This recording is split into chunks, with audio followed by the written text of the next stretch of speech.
मैंने पिछले कुछ वीडियो में आपको बता दिया है कि छंद शब्द का अर्थ क्या होता है, छंद की परिभाषा क्या होती है, छंद के अंग कौन कौन से हैं और छंद के भेद या प्रकार के हैं। ठीक है, तो छंद के जो भेद हैं वो हमने आपको बताया था कि अधिकांशतः विद्वान को ही मानते हैं, मात्रिक छंद और वर्णिक छंद। लेकिन सामान्यतः छंद के 4 भेद हैं। कितने हैं? 4 भेद। नंबर 1 यानी अगर हम बात करें छंद के भेद, ठीक है, छंद के 4 भेद हैं। ठीक, नंबर 1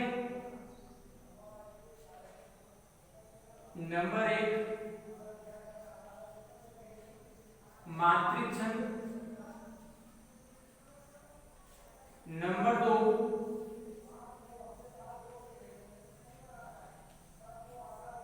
वर्णिक छंद, ठीक, नंबर 3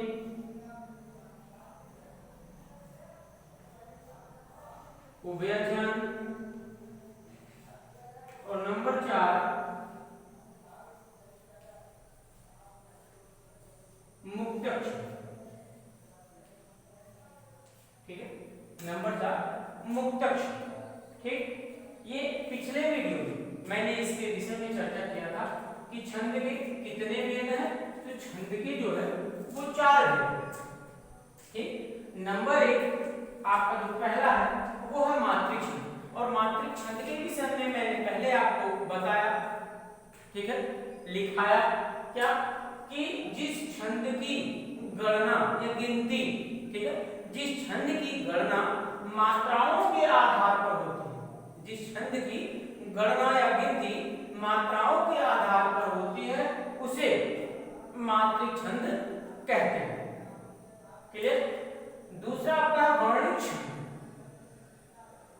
ठीक, वर्णिक छंद जिस छंद की रचना वर्णों के आधार पर होती है, जिस छंद की रचना वर्णों के आधार पर होती है उसे वर्णिक, ठीक है, वर्णिक छंद कहते हैं।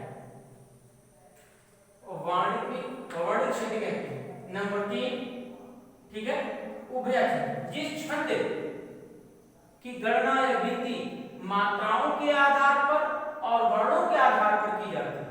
किस छंद के विषय में बता रहे हैं? उभय छंद के विषय में। तो जिस छंद की गणना मात्राओं के आधार पर की जाती है और वर्णों के आधार पर की जाती है उसे वर्णिक छंद नहीं बल्कि उभय छंद कहते हैं। ठीक है, उभय छंद जिस छंद की रचना मात्राओं के आधार पर तथा वर्णों के आधार पर की जाती है उसे उभय छंद कहते हैं। अब अगला आपका है मुक्तक छंद, जिस छंद की रचना स्वतंत्र रूप से अर्थात ना तो वर्णों के आधार पर ना तो मात्राओं के आधार पर की जाती है, अर्थात स्वतंत्र रूप से की जाती है उसे मुक्तक छंद कहते हैं। ठीक है, और हमने आपको जो बताया था वो आपको पिछले वीडियो में बताया था मात्रिक छंद के विषय में। ठीक है, मात्रिक छंद किसे कहते हैं? जिस छंद की गणना या गिनती मात्राओं के आधार पर की जाती है उसे मात्रिक छंद कहते हैं। और मात्रिक छंद के अंतर्गत मैंने आपको बताया था कि दोहा, सोरठा, ठीक है, चौपाई, रोला, हरगीतिका आदि आगे और भी बताऊंगा मैं आपको। ठीक है, तो मात्रिक छंद को भी 3 भागों में बांटा गया है। ठीक, सममात्रिक छंद जिसके सभी चरणों या सभी पादों में मात्राओं की संख्या बराबर होती है उसे सममात्रिक छंद कहते हैं। और सममात्रिक छंद जिस छंद के 2 पदों में या 2 चरणों में एक समान और 2 पदों या 2 चरणों में एक समान मात्राएं होती हैं उसे ही आपका अर्धमात्रिक छंद कहते हैं। सममात्रिक छंद, ठीक है, सममात्रिक छंद के अंतर्गत चौपाई आ जाती है। अर्ध सम्मात्रिक छंद के अंतर्गत दोहा, सोरठा ये सब आते हैं। और अगला विषम मात्रिक छंद, अर्थात जिस छंद के सभी चरणों में अलग अलग मात्राएं होती हैं उसको जो है विषम मात्रिक छंद कहते हैं। ठीक है, और पिछले वीडियो में मैंने आपको दोहे के विषय में बताया। ठीक है, दोहा छंद किस छंद के विषय में? दोहा छंद के विषय में बताया। हमने आपको बताया था कि दोहा एक अर्ध सम्मात्रिक छंद है। दोहा कैसा छंद है? दोहा एक अर्ध सम्मात्रिक छंद है। ठीक, दोहा एक अर्ध सम्मात्रिक छंद है। क्लियर? दोहा एक अर्ध सम्मात्रिक छंद है और इसमें 4 चरण होते हैं। इसमें 4 चरण होते हैं। इसके प्रथम और तीसरे अर्थात विषम चरणों में 13 मात्राएं, जबकि दूसरे और चौथे अर्थात सम चरणों में 11 मात्राएं होती हैं। मात्राओं की गणना, ठीक है, स्वरों के आधार पे करते हैं। ह्रस्व स्वर की 1 और दीर्घ स्वर की 2 मात्रा की गणना की जाती है। मैंने आपको बताया था कि मेरी भव बाधा हरो राधा नागर सोए, जात मन की छाई पड़े श्याम हरित द्युति होय, बत्रस लालच लाल की मुरली धरी डुबाए, सौ करे भवमन से कहे नट जाए। ठीक है, कहत नट जाए। तो इस तरह से बिहारी लाल जी की जो पंक्तियां वो दोहे की हैं। क्लियर? तो अब दोहा हो गया था। आज हमारा जो शीर्षक है, जो हमारे आपको बताने जा रहे हैं, वो मात्रिक छंद के अंतर्गत सोरठा छंद। ठीक, मात्रिक छंद के अंतर्गत सोरठा छंद की चर्चा आज करेंगे। आइए देखते हैं सोरठा छंद के विषय में कि सोरठा छंद किसे कहते हैं। क्लियर? आइए, अब आपका है आज का टॉपिक सोरठा छंद। ठीक है, सोरठा छंद। ठीक, सोरठा जो होता है, मैं आपको पहले बता देना चाहता हूं कि सोरठा जो सोरठा छंद है वो दोहे का उल्टा होता है। कैसे? जैसे कि सोरठे में भी 4 चरण होते हैं, उसके पहले और तीसरे में, सोरठे के पहले और तीसरे में 11, और आपने पीछे पढ़ा था कि दोहे के पहले और तीसरे में अर्थात विषम चरणों में 13 मात्राएं होती हैं। दोहा में विषम चरणों में 13, जबकि सोरठा के विषम चरणों में 11 मात्राएं होती हैं, जबकि दूसरे और चौथे अर्थात सम चरणों में 13 मात्राएं होती हैं। क्लियर? आइए देखते हैं सोरठा छंद, जिसकी मैं डिफिनेशन लिख रहा हूं कि सोरठा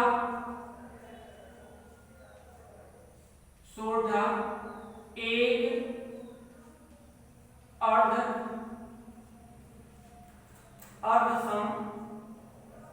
मात्रिक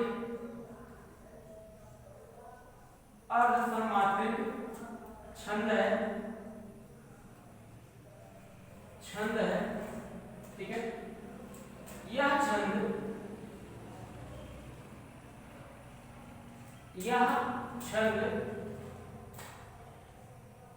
दोहा छंद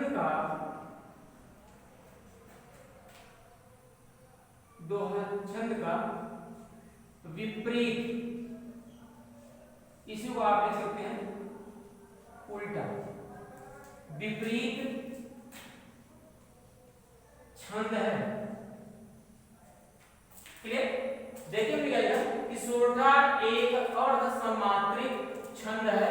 यह छंद दोहा छंद का विपरीत अर्थात उल्टा छंद है। अब कैसे? आगे देखते हैं। अर्थात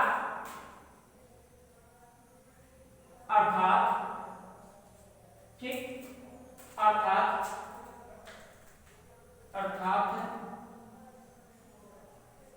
सोरठा छंद के प्रथम व तृतीय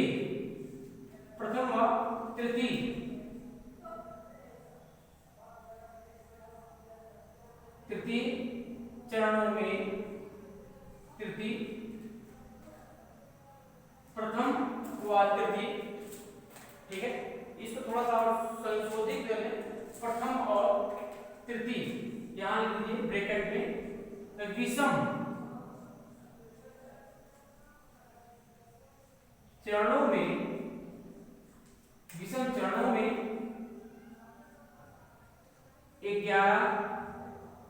11 मात्राएं, 11 मात्राएं, ठीक है, 11 मात्राएं, जबकि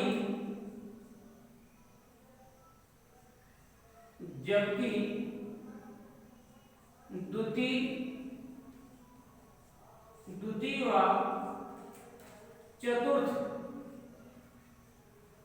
चतुर्थ जिसको आप सम करेंगे, चतुर्थ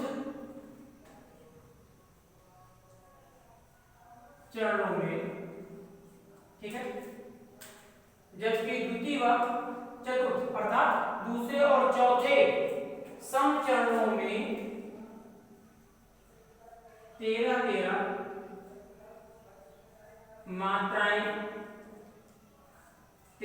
मात्राएं होती है।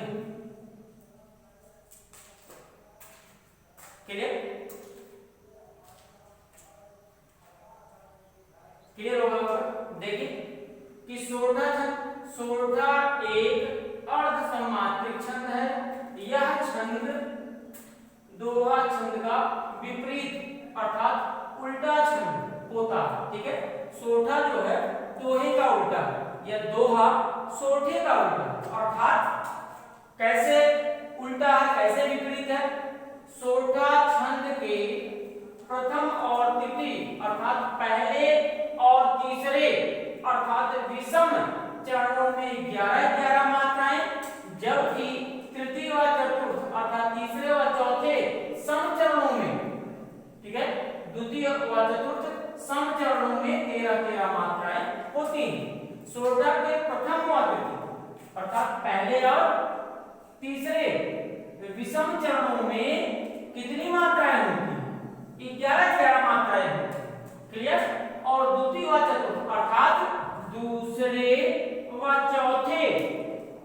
व चौथे सम चरणों में 13 मात्राएं होती हैं। ठीक, अब दोहे और सोरठे में अंतर देखिए। दोहे में क्या होता है कि दोहे के प्रथम और तृतीय अर्थात विषम चरणों में 13 मात्राएं, दोहे के विषम चरणों में 13 मात्राएं और सम चरणों में 11 मात्राएं। और हम यहाँ पर बात कर रहे हैं सोरठा छंद के प्रथम और तृतीय अर्थात विषम चरणों में 11 मात्राएं होती हैं, जबकि दूसरे व चतुर्थ द्वितीय और चतुर्थ चरणों में 13 मात्राएं होती हैं। क्लियर? उसको अब हम एक एग्जांपल के थ्रू देखेंगे, उदाहरण। एग्जांपल अगर आप देखें उदाहरण तो देखिए, रहीमन मोहि न सुहाय,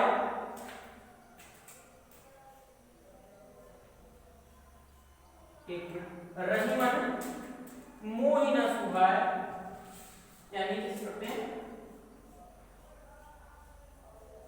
रहीमन मोहि ना सुहाय, रहीमन मोहि ना सुहाय, अमी पियावत मानबिन, अमी पियावत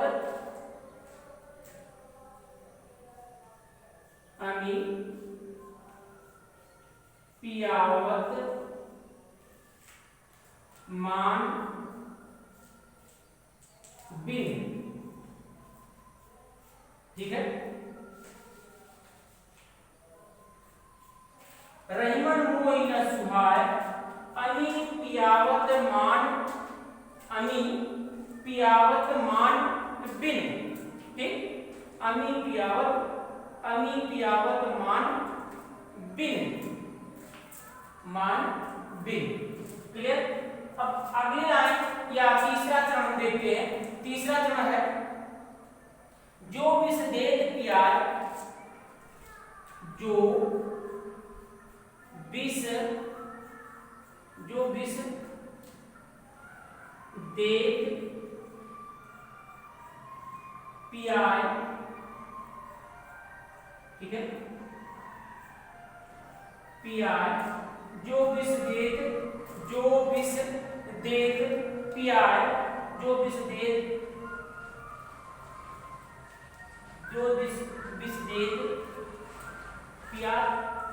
पिलाय, ठीक है,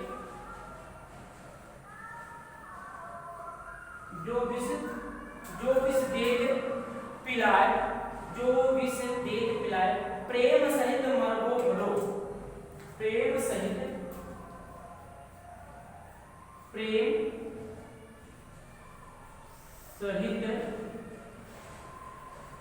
मरबो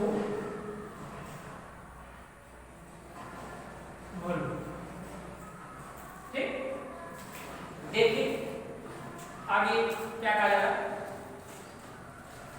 एग्जाम्पल, रहीमन मोहिना सुहाय, अमी पियावत मान बिन, जो विष देत पिलाय, प्रेम सहित मरबो।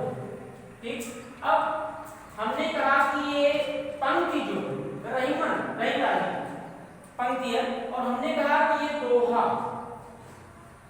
ठीक है, हमने कहा दोहा, या फिर हमने कहा कि ये सोरठा है, या किसी ने कुछ और छंद कह दिया, किसी ने कहा कि दोहा है, किसी ने कहा कि सोरठा है, किसी ने कहा कि और छंद है। लेकिन अब प्रश्न उठता है कि इसको हम कैसे ज्ञात करेंगे। ये जो प्रस्तुत पंक्तियां हैं ये दोहा है, सोरठा है, चौपाई है, रोला है, गीतिका है, इंद्रवृजा है, उपेंद्रवृजा क्या है। ठीक, तो हम यहाँ पे गौर करेंगे। सोरठा को हमने बताया था कि सोरठा एक अर्धसमांतरिक छंद है, यह छंद दोहा छंद का विपरीत होता है, उल्टा होता है। ठीक है, अर्थात इसकी जो परिभाषा कहती है सोरठा छंद की कि प्रथम और द्वितीय अर्थात पहले और तीसरे विषम चरणों में 11-11 मात्राएं होती हैं, जबकि दूसरे और चौथे अर्थात सम चरणों में 13-13 मात्राएं होती हैं।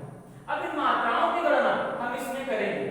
अगर पहले और तीसरे अर्थात इसको पहला मानिए, इसको तीसरा, एक ये देखिए यदि लगी हुई है, यदि जो है चरणों को अलग करती है, ये पहला, ये दूसरा, या ये प्रथम, ये द्वितीय, ये तृतीय और ये चतुर्थ।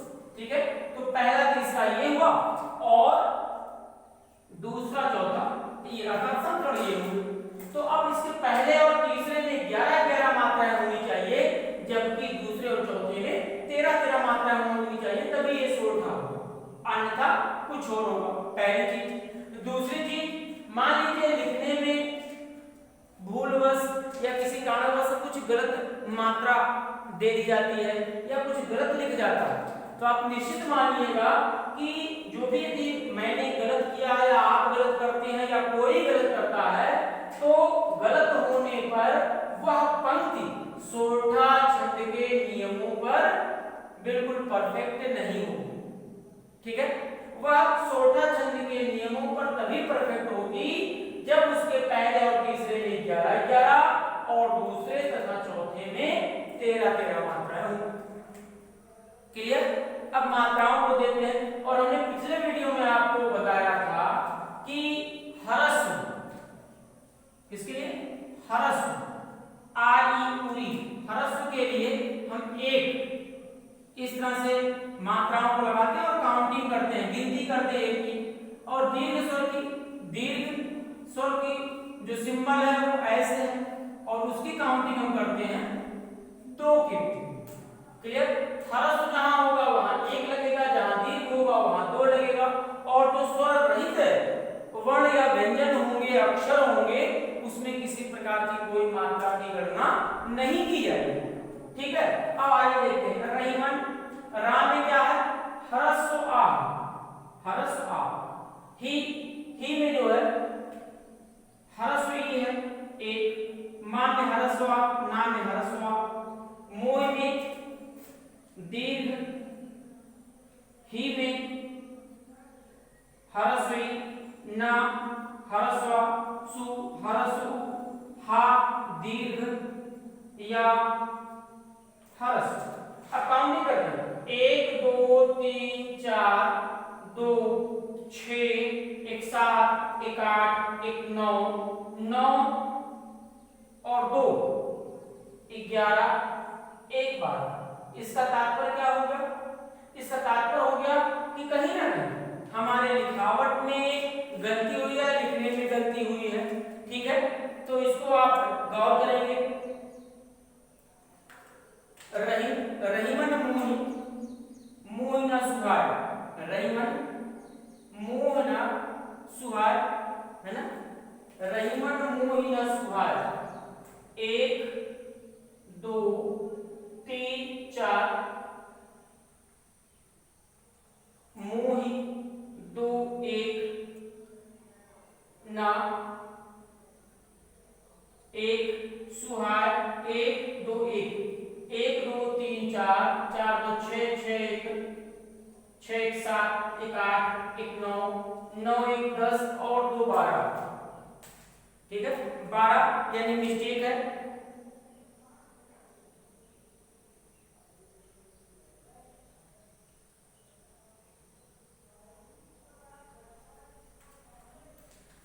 रहीमन मोहिना सुहाय, ठीक है, रहीमन रहीम मोहिना सुहाय। ठीक है, इसको आप रहीम मोहिना सुहाय कह सकते हैं, रहीम मोहिना सुहाय। ठीक है, देखिए आपका तो आगे है कि रहीमन मोहिना सुहाय, तो ना पे हलक हो गया। ठीक है, तो ये आपका हो गया। देखिए रहीमन मोहिना सुहाय, रहीमन मोहिना सुहाय। ठीक, 4 2 6 7 7 1 8 2 10 11 इस तरह से ये अर्ध यानी इसमें आपका स्वर नहीं रहेगा। रहीमन मोहिना सुहाय, आमी 1 2 1 2 1 1 2 1 1 1। ठीक है, 1 2 1 3 1 4 4 2 6 6 और ये 2 8 2 10 10 3 13, अर्थात क्या हो गया 11 प्लस 13 कह सकते हैं। यानी पहले में 11 और दूसरे में 13, जबकि पहले और तीसरे में 11 11 तो इसमें 11 हो गया, इसमें 13 हो गया, पुनः इसमें 11 होना चाहिए। आइए देखते हैं, 2 1 1 2 1 1 2 1। ठीक है, 2 1 3 1 4 2 6 6 1 7 1 8 8 2 10 10 1 11। ठीक, इसमें देखते हैं 2 1 1 1 1, वो इसलिए कि सब में हरस्व स्वर का प्रयोग है, छोटे स्वर का प्रयोग हुआ। मरबो 1 1 2 भरो 1 2। ठीक है, तो 2 1 3 1 4 1 5 1 6 6 2 8 2 10 2 12 1 13। इसमें भी 11 प्लस 13। इस तरह से अगर आप देख पा रहे हो तो ये रहीम जी की जो पंक्ति है ये सोठा छंद में रची गई है, क्योंकि इसके पहले और तीसरे में अगर ये मात्राओं की आप गणना करें तो पहले और तीसरे में 11 11 मात्राएं आ रही हैं और दूसरे और चौथे में 13 13 मात्राएं उत्पन्न हो रही हैं। इसलिए सोठा छंद की जो विशेषता होती है कि पहले और तीसरे अर्थात विषम चरणों में 11 11, जबकि दूसरे और चौथे अर्थात सम चरणों में 13 13 मात्राएं होती हैं। अतः इस आधार पे ये छंद आपका जो है वो सोठा छंद हुआ। ठीक, अब अगला एग्जाम्पल हम देखते हैं। आइए अब दूसरा एग्जाम्पल देखते हैं। ठीक है, और दूसरा एग्जाम्पल आपके सामने है, सुन केवट के बैन। ठीक, सुन केवट के बैन प्रेम लपेटे अटपट। क्लियर, देखिए, सुन केवट के बैंड प्रेम लपेटे अटपटे विहसे करुणा एन चिते जानकी लखन। ठीक है, देखिए विहसे करुणा एन चिते जानकी लखन तन। ठीक है, अब इसमें सोठा छंद कैसे है, तो इसके मात्राओं के आधार पर इसकी गणना करके हम पता करेंगे कि दिया गया जो चरण है, जो पद है, जो पंक्ति है, वो किस छंद की है। ठीक, तो सबसे पहले हम पहले और तीसरे की देखते हैं, फिर दूसरे और चौथे की देखेंगे। पहले और तीसरे में 11-11 होना चाहिए। आइए देखते हैं। हर्ष है, इसमें भी हर्ष 1-1, दीर्घ 2, हर्ष 1-1, दीर्घ 2, दीर्घ 2-1।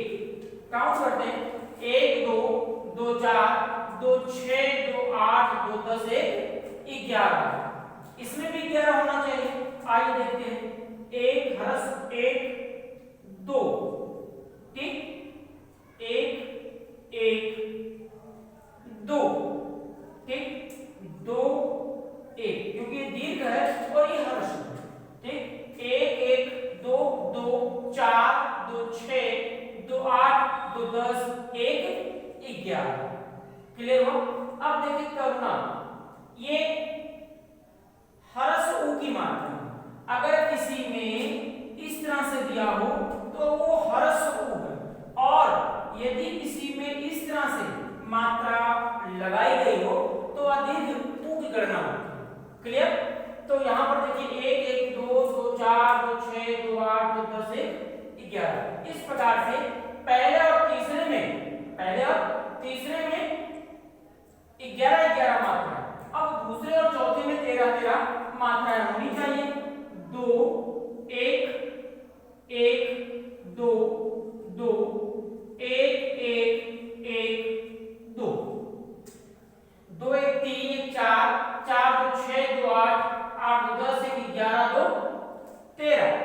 इसी तरह से इसमें भी लगाते हैं, 1 2 2 1 2, क्योंकि दीर्घ है, हर्ष 1 1 1 1 1, ठीक, 1 और 2 2 1 3 2 5 1 6 2 8 2 10 1 11 1 12 1 13। इस प्रकार से ये जो चरण है, ये जो पद है, ये जो पंक्तियां हैं, ये किसकी हो गई? सोठा छंद। क्योंकि सोठा छंद का रूल ही है कि प्रथम और तृतीय अर्थात विषम चरणों में, विषम चरणों में 11-11 मात्रा है, जबकि द्वितीय और चतुर्थ अर्थात दूसरे और चौथे सम चरणों में 13-13 मात्राएं होती हैं। ठीक है बच्चों, इस तरह से मैंने आपको 2 एग्जांपल के द्वारा आपको सोठा छंद की मात्राओं को लगाने का मैंने तरीका सुझाया है, बताया है। आप और भी सोठा छंद के चरणों को लिख करके आप इस तरह से मात्राओं को लगा करके अधिक से अधिक अभ्यास के द्वारा, ठीक है, यह ज्ञात कर सकते हैं कि दी गई जो भी पंक्तियां हैं वो किस छंद की हैं या फिर सोठा छंद की। तो दोहा और सोठा आपको अब क्लियर हो गया होगा। ठीक है, अब हमारा जो अगला छंद है वो आपका सम्मात्रिक छंद और उसका नाम है चौपाई। तो हम चर्चा करते हैं चौपाई के विषय में। ठीक, हमारा अगला छंद है चौपाई छंद। देखिए, अभी आपने पढ़ा जो है सोठा छंद, उसके पहले वीडियो में आपने अध्ययन किया था दोहे। तो हमारा जो छंद दोहा और सोठा, उसको आप भी समझ लिए होंगे। ठीक वैसे ही हम आप चौपाई छंद के विषय में समझने का प्रयास करेंगे। ठीक है, अभी तक जो आपने दोहा और सोठा पढ़ा था वो छंद मात्रिक छंद थे, लेकिन मात्रिक छंद में भी अर्धसम्मात्रिक छंद थे। कैसे छंद थे? अर्धसम्मात्रिक छंद, अर्थात उसके 2 चरणों के मात्रा एक समान थी और अगले 2 चरणों की मात्रा एक समान थी। ठीक है, तो जिन 2 चरणों की अलग अलग मात्राएं होती हैं, ऐसे छंद जो है वो अर्धसम्मात्रिक छंद के अंतर्गत आते हैं। लेकिन अब मैं यहाँ पे चर्चा कर रहा हूँ चौपाई छंद। चौपाई जो है एक सम्मात्रिक छंद है। कैसा छंद है? चौपाई एक सम्मात्रिक छंद है और इसमें भी 4 चरण होते हैं। चौपाई एक सममात्रिक छंद है और चौपाई में भी 4 चरण होते हैं और इसके प्रत्येक चरण में 16-16 मात्राएं होती हैं। ये सबसे बिल्कुल आसान है। ठीक, अभी तक आपने जो पढ़ा उसके अलग अलग चरणों में अलग अलग मात्राएं होती है, लेकिन चौपाई जो है बिल्कुल आसान है।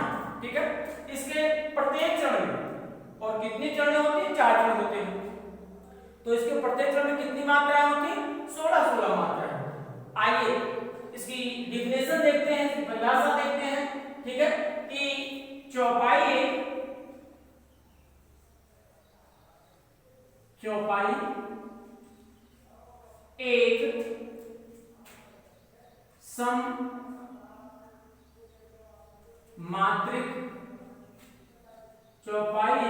सममात्रिक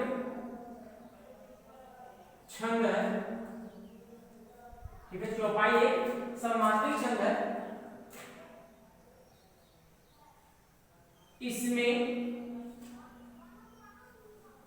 इसमें अर्थात चौपाई में 4 चरण होते हैं।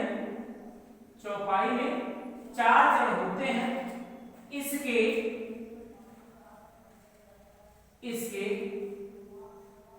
प्रत्येक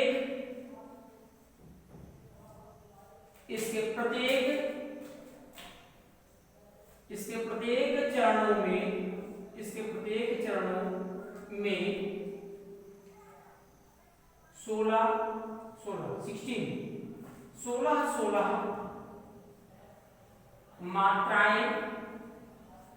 16 मात्राएं होती है। ठीक, 16 मात्राएं होती। किसमें? चौपाई छंद। ठीक, चौपाई एक सममात्रिक छंद। चौपाई कैसा छंद है? मात्रिक छंद है और उसकी मात्राएं समान होती हैं, इसलिए कह सकते हैं कि चौपाई एक सममात्रिक छंद है। चौपाई में या इसमें हमने जो लिखा इसका मतलब है चौपाई में भी 4 चरण होते हैं और इसके प्रत्येक चरणों में 16-16 मात्राएं होती हैं। ठीक है, यानी चौपाई की भी गणना मात्राओं के आधार पर की जाती है। जिस छंद के प्रत्येक चरण में 16-16 मात्राएं हो तो आप निश्चित समझ जाइएगा कि जो छंद है वो कैसा छंद है? चौपाई छंद। ठीक है, जिस प्रकार से हमने दोहा और सोठा छंद की मात्राओं का गणना किया है, ठीक वैसे ही हम चौपाई छंद की मात्रा का गणना करेंगे और मात्राओं की गणना के आधार पर ही हम यह सिद्ध करेंगे कि दिया गया जो चरण है, जो पद है, जो पंक्ति है, वो चौपाई छंद की है। ठीक, तो चौपाई छंद का एग्जाम्पल अब आप देखिए आगे। अब चौपाई को भी हम उदाहरण द्वारा समझने का प्रयास करें। ठीक है, एग्जाम्पल यहां देखिए दिया हुआ है। 34 कंचन मंच विशाला रचे जहां बैठे वहीं पाल। ठीक, देखिए ये चौपाई है। 34 कंचन मंच विशाला रचे जहां बैठे वहीं पाला। तही पाछे समीप चौपासा अपर मंच मंडली विशाल। ठीक है, क्लियर हो? तही पाछे समीप चौपासा अपर मंच मंडली विलासा। क्लियर? अब देखते हैं इसमें। देखिए हमने क्या बताया कि चौपाई एक सममात्रिक छंद है। इसमें 4 चरण होते हैं और इसके प्रत्येक चरण में 16-16 मात्राएं होती है। तो यहां से लेकर के यहां तक ये देखिए यदि लगी हुई है पहला चरण, यहां से यहां तक दूसरा चरण हो गया, फिर पुनः यहां देखिए यहां से लेकर यहां तक तीसरा और ये फिर चौथा चरण। इसलिए इसमें भी अगर ये चरण या ये पंक्ति चौपाई छंद की है तो प्रत्येक चरण में 16-16 मात्राएं होनी चाहिए। आइए देखते हैं। हरस्व है 1, हरस्व 1, दिस 1 1, क्योंकि हरस्व 1 की मात्रा लगी हुई है। कंचन अंग है 2 1 1, मंच 2 1। ठीक है, हर्ष 1 2 2 1 2 1 पुनः 2 फिर 2 1 1, ठीक है। 1 की हर्ष हुई 1 2 2, काउंट करते हैं 1 2 2 1 3 1 4 4 2 6 6 1 7 1 8 8 2 10 10 1 11 12 12 2 14 2 16। इसके प्रत्येक चरण में 16 मात्राएं होंगी। अगले में देखते हैं, देखिए 1 और 2 3 3 1 4 4 2 6 6 2 8 1 9 1 10 10 1 11 11 1 12 12 और 2 14 और 14 2 16। अर्थात इसके पहले और दूसरे चरण में 16 16 मात्राएं होती हैं।